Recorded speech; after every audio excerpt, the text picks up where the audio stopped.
Hero Shivaji మీకు గుర్తున్నాడండి? Hero Shivaji కాబట్టి big బాస్లో కూడా వెళ్ళాడు. హీరో శివాజీ 99 కిడ్స్ తీసాడు. ఆ హీరో శివాజీ కొన్ని సంచలనమైనటువంటి వ్యాఖ్యలు చేశాడండి. నీ అమ్మ నీయాలి ఇలాంటి వ్యాఖ్యలు కొన్ని చేశాడు. ఎందుకు చేశాడు? మన నోటంటే అవి రావడం అంతవరకు కరెక్ట్ అని అంటే కనుక ఆయన చెప్పిన మాట యాజ్ ఈజ్గా మీకు చెప్పాలనే ఉద్దేశంతో వాటిని ఇంకా అంతకు మించి ఆపేశాను నేను. కాబట్టి అలాంటి వ్యాఖ్యలు అంట హీరోల మీద చేస్తున్నారంట కొంతమంది. అంతేకాదు రైతులు కష్టాల్లో ఉన్నారని శివాజీ గారికి గుర్తొచ్చింది, తెగ బాధపడిపోతున్నాడు ఆయన ప్లస్ అదే ప్యానెల్లో TV5 మూర్తి గారు ఇద్దరు ముత్తైదువులు కూర్చుని మాట్లాడుకుంటున్న మాటలు. ఈ ముత్తైదువులు అనే మాట నేను మాట్లాడేది కాదు, హీరో శివాజీ గారు అన్నమాట.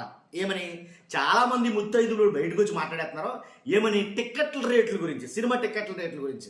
తర్వాత ఐబొమ్మ ఏదైతే ఐబొమ్మ నిర్వాహకుడు ఇమ్మడి రవి ఉన్నారో ఆ రవిని వెనకేసుకొస్తున్నారో కాబట్టి టిక్కెట్ల రేట్లు పెంచుతామంటే అన్నీ పెరగలేదేంటి? ఏది పెరగలేదు రేట్లు? టిక్కెట్ల రేట్లు పెంచితే తప్పేంటి? ఏంటి సినిమా హీరోలకి ఇచ్చే రెమ్యూనరేషన్ గురించి తప్పేంటి? ఇలా కొన్ని ముత్తైదువు చెప్పే కవర్లు అయితే కనుక చెప్పాడు ఆయన. కాబట్టి వాటి గురించే మాట్లాడబోతున్నాం. అంతేకాదు ఆయన మాట్లాడింది యాజ్ ఈజ్గా వీడియో పెట్టబోతున్నాను నేను మాట్లాడటం అయిన తర్వాత ఆయన వీడియో పెడతాను. నేను మాట్లాడటం అయిన తర్వాత ఆ వీడియో కూడా చూడండి. ఫస్ట్ అయితే లైక్ చేసి చెప్తాను. నిజాలు ఏంటనేది ప్రజలందరికీ తెలియాలి. కాబట్టి మీ బాధ్యతగా లైక్ చేయండి. ఈ శివాజీ గారు అప్పుడప్పుడు తొలుక్కుమంటా ఉంటారు, కొన్ని ప్రశ్నలు సంధిస్తూ ఉంటారు. ఎప్పుడు జగన్మోహన్ రెడ్డి గారి హయాంలో మాత్రమే. ఇప్పుడు ఏం ప్రశ్నించరు, ఇప్పుడు ఏం స్పందించరు. ఇలాంటి వ్యాఖ్యలు కొన్ని మాత్రం మాట్లాడతారు. జగన్ గారి హయాంలో శివాజీ గారు ఎలా ఉండేవారు, ఇప్పుడు శివాజీ గారు ఎలా ఉన్నారు, దాని గురించి కూడా మాట్లాడబోతున్నాను. కాబట్టి మీరు లైక్ చేయండి, నిజం తెలియాలి కదా ప్రజలకి. ఫస్ట్ లైక్ చేయండి, నాకు మోటివేషన్ ఉంటుంది, ఎక్కువ మందికి ఇన్ఫర్మేషన్ షేర్ అవుతుంది.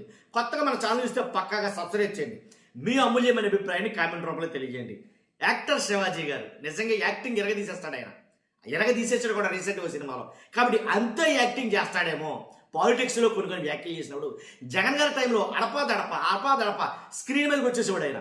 జగన్ చేస్తుంది తప్పు, జగన్ చేస్తుంది తప్పు, జగన్ ఆ తప్పు చేశాడు, జగన్ ఈ తప్పు చేశాడు అని ఏడాపెడా వీడియోల మీద వీడియోలు. మనం వాళ్ళు కాదు, నాకు కేంద్ర ప్రభుత్వం దగ్గర నుంచి ఇన్ఫర్మేషన్ ఉంది, బీజేపీ నాకు ఫ్రెండ్, లేకపోతే ఇలా జరుగుతుంది, రాష్ట్రాన్ని మొత్తం నాశనం చేసేస్తాడు జగను, రాష్ట్రాన్ని నమ్మేస్తాడు జగను, మొత్తం రాష్ట్రం మొత్తం నాశనం అయిపోతుంది. ఇలా కొన్ని వ్యాఖ్యలు అయితే కనుక ఏకాబిగిన తెగ మాట్లాడేశాడు ఈయన శివాజీ గారు.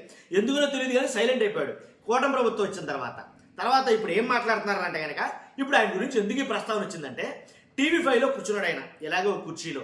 పక్కన TV5 మూర్తి గారు ఉన్నారు. పాపం వీళ్ళిద్దరు మాట్లాడుతున్నారు. వీళ్ళిద్దరు మాట్లాడిన మాటలు ఏంటంటే హీరోల్ని తిడుతున్నారంట, సినిమా వాళ్ళు తిడుతున్నారంట ప్రేక్షకులు. నిజమే తిడుతున్నారు. మీరు చాలామంది ఆ వీడియో చూసారో లేదు, నేను చూసా. ఎందుకంటే ఐబొమ్మ రవి ఏదైతే మనం సినిమా థియేటర్కి వెళ్ళవసరం లేకుండా ఇంట్లోనే ఆ ఐబొమ్మ రవి వేసినటువంటి పైరసీ సినిమాలు చూసేస్తున్నారు కదా. చూసేసి వాళ్ళు చాలామంది ఇప్పుడు ఐబొమ్మ రవిని హీరో కింద, పట్టుకున్న వాళ్ళని విలన్ కింద చిత్రీకరించి కొన్ని మాటలైతే మాట్లాడుతున్నారు. తప్పేంటి? ఐబొమ్మ రవి చేసింది తప్పేంటి? పైరసీ చేస్తే తప్పేంటి? మీరు ఒక సామాన్యుడు, ఒక సగటు సామాన్యుడు ఏదైనా ఒక మల్టీప్లెక్స్కి వెళ్ళి సినిమా చూడాలంటే ఫ్యామిలీతోటి 5-6 వేలు అవుతుంది. ఎంత? 500 కాదండి, 5-6 వేలు అవుతుంది అనేసరికి అసలు అలాంటిది 20 రూపాయలకి ఇంట్లో చూసేస్తున్నాం నేను సినిమా నలుగురిని కలిపి అని మాట్లాడుతున్న వాళ్ళు చాలామంది ఇప్పుడు బయటకు వస్తున్నారు. ఐబొమ్మ రవి చేసింది కరెక్టే అని. కాబట్టి 5-6 వేలు పెట్టుబడికి పెట్టాల్సి వస్తుంది. కాబట్టి ఖచ్చితంగా దాని గురించి ఈయనేమన్నాడంటే ఎవరో శివాజీ గారు, మీరు సినిమాకి వెళ్ళినప్పుడు సినిమాకి వెళ్ళండి, మిమ్మల్ని ఎవడు కొనుక్కోమన్నాడు? పాప్కార్న్లు, కూల్ డ్రింకులు ఎవడు కొనుక్కోమన్నాడు? మీరు కొనుక్కోవద్దు, సినిమాకి వెళ్ళారు కాబట్టి సినిమా చూసి వచ్చేయండి, మీకు అంత ఖర్చు అవ్వదు అని కొన్ని నీతి సూత్రాలు అయితే కనుక చెప్పడం జరిగింది. కాబట్టి ఈ శివాజీ గారు అక్కడ కూడా ఆగాడా? ఇప్పుడు ఈ స్టూడియోలోకి వచ్చి TV5 స్టూడియోలోకి వచ్చి ఏం చెప్తారంటే తమిళనాడులో కామెడీ యాక్టర్కి ఇస్తున్నారంట ఒక హీరోకి ఇచ్చే రెమ్యూనరేషన్. అంటే వాళ్ళకి నచ్చుతుందండి, వాళ్ళ పెట్టుబడి పెడతారు, వాళ్ళ పెట్టుబడికి తగ్గట్టు లాభాలు వస్తున్నాయి. ఆ లాభాలు రాబట్టే ఇన్ని వస్తాయి. ఎవరు తీయమన్నాడండి? 2,000 కోట్లు పెట్టి, 1,500 కోట్లు పెట్టి, 1,000 కోట్లు పెట్టి, 2,000 కోట్లు పెట్టి, బడ్జెట్లు పెట్టి ఎవరు తీయమన్నాడు? తీస్తున్నాం కదని మేము టిక్కెట్ల రేట్లు పెంచాలని మళ్ళీ ప్రభుత్వం దగ్గరకు వచ్చి అడుగుతున్నది ఎవడో? కాబట్టి ఎందుకు అడగాలి? టిక్కెట్ రేట్లు ఎందుకు పెంచాలి? ఎందుకని అలాగే ఉంచకూడదు? కాబట్టి దీని మీద కూడా జగన్ గారి హయాంలో చాలా రభస అయితే జరిగింది, చాలా రభస జరిగింది. కావాలని జగన్ గారిని ప్రాపకాండ చేసి ఆనాడు క్రిటిసైజ్ చేశారు చాలామంది. కాబట్టి దాని గురించి వత్తాసు పలుకుతూ శివాజీ గారు కొన్ని వ్యాఖ్యలు అయితే చేశాడు. ఏమండి ఎందుకు పెంచకూడదు టిక్కెట్ల రేట్లు? ఇప్పుడు ప్రతిదీ పెరుగుతుంది. ఇప్పుడు అయ్యప్ప స్వాములు 15 లక్షల మంది అయ్యప్ప దగ్గరికి వెళ్తున్నారు కదని ట్రైన్ టిక్కెట్లు మొత్తం పెంచేశారు. మరి పెంచొచ్చాలాగా? ఎవరు పెంచమన్నారు? ఎందుకు పెంచుతున్నారు అని ఎవడన్నా అడుగుతున్నాడా? అడగట్లేదంట. తర్వాత ఆ అయ్యప్పలతో తర్వాత ఇంకోటి ఏంటంటే, రైతులు అన్నీ చెప్పిన తర్వాత రైతులు మాత్రం ప్రశ్నించారంటే, టమాటా రైతులు నాశనమైపోతాడో, దళారీ మాత్రం బాగుపడిపోతాడు అన్నాడు. ఎందుకని మీరు ప్రశ్నించరు? శివాజీ గారే ప్రశ్నించవచ్చు కదా. ఇప్పుడు కూటమి ప్రభుత్వంలో రైతు పడుతున్న కష్టాలు, నష్టాలు ఏంటి, ఆ బాధలు ఇవన్నీ చూస్తున్నారు కదా. కాబట్టి ఇప్పుడు ఎందుకని శివాజీ గారు ప్రశ్నించకూడదు? శివాజీ గారు ఇప్పుడు కూడా అడగచ్చు కదా, రైతు నష్టపోతున్నాడు, రైతుకి గిట్టుబాటు ధర లేదు, రైతుకి ఇన్పుట్ సబ్సిడీ లేదు, రైతుకి ఇన్సూరెన్స్ లేదు, కాబట్టి వీటన్నిటి మీద ఫైట్ చేయొచ్చు కదా. ఇంతకుముందు ఫైట్ చేసినట్టు శివాజీ గారు ఇప్పుడు ఎందుకు చేయకూడదు? కాబట్టి ఇలాగా ఈ రకంగా అయితే కనుక రైతు నష్టపోతాడని తెగ బాధపడిపోయాడు పంపైన. కాబట్టి ఇలాగా ఐబొమ్మ రవి గురించి అయితే కనుక, కాబట్టి ఐబొమ్మ రవిది మమ్మాటికి తప్పే, అలా మీరు చూస్తే అది తప్పే. కాబట్టి మేము మాత్రం కోట్లు రెమ్యూనరేషన్లు తీసేసుకుంటాం, కోట్లు బడ్జెట్లు పెట్టి సినిమాలు తీసేస్తాం. మీరు మాత్రం జోబులు చిల్లుపడేలాగా 5,000 పెట్టి 6,000 పెట్టి మేము తీసిన సినిమాలు చూసేయండి గొర్రెల్లాగా, తప్పేం లేదు అని చెప్తున్నాడు ఆయన. ఇక ఆయన చెప్పినటువంటి మొత్తం అంతలో కూడా అదే అర్థం వచ్చింది. కాబట్టి అంతేనా? నిజమేనది.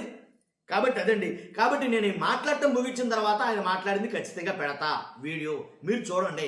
ఆయన మాట్లాడిన మీద మీ అభిప్రాయం తెలియజేయండి, చాలా ఇంపార్టెంట్. కాబట్టి ఇదే శివాజీ గారు చాలా సందర్భాల్లో, చాలా రకాలుగా జగన్ గారి హయాంలో చాలా సార్లు తెర మీదకి వచ్చి మాట్లాడిన శివాజీ గారు ఇప్పుడు ఎందుకు సమస్యల మీద స్పందించడంలా ఏంటి? ఎక్కడికైతే గుళ్ళు కాడికి వెళ్ళి చనిపోతున్నప్పుడు స్పందించడం లేదు, అలాగే రైతు గిట్టుబాటు ధర లేదంటే స్పందించడం లేదు, కాకపోతే ప్రజలు కష్టాల్లో నష్టాల్లో ఉన్నారంటే స్పందించాలి కదా, అడగాలి కదా. ఇదే శివాజీ గారు ప్రశ్నించాలి కదా ప్రభుత్వాన్ని.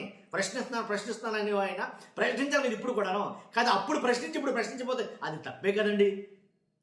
కాబట్టి శివాజీ గారు, టీవీ5 మూర్తి గారు ఇద్దరు ముత్తైదువులు మాట్లాడుతున్న మాటలో ఒకసారి వినండి. ఇప్పుడు పెడతాం, కట్ చేయి, ఆ వీడియో పెడతాం. ఆ రోజు అతను చెప్పినంత వాడి డిమాండ్ అది. వ్యాపారం లేకుండా వాళ్ళు ఎందుకు ఇస్తారు సార్ అసలు హీరోలకి? ఏదైనా సరే పిండి కొద్ది రొట్టె సార్. వాళ్ళు అంత పెడుతున్నారు కాబట్టి ఆ క్వాలిటీ ఉంటే చూసి గవర్నమెంటే ఇస్తుంది. గవర్నమెంట్ బస్సులో పండగ ఎందుకు సార్ రేట్లు పెంచుతారు? చెప్పండి సార్ ధర్మంగా. ఇవాళ మన స్టేట్ నుంచి అయ్యప్ప స్వామి దగ్గరికి 15 లక్షల మంది వెళ్తున్నారు సార్. రైల్వే టికెట్లన్నీ పెంచేశారు సార్. ఎందుకు పెంచుతున్నారు సార్? Supply demand. ఎందుకంటే ఒత్తిడి ఉంటుంది ఆ టైంలో. ఆ కంపెనీలు కూడా లాస్లు అనుభవిస్తూ ఉంటాయి. ఆర్టీసీ లాసుల్లో ఉంది. కంపెన్సేట్ ఎలా అవుద్ది సార్?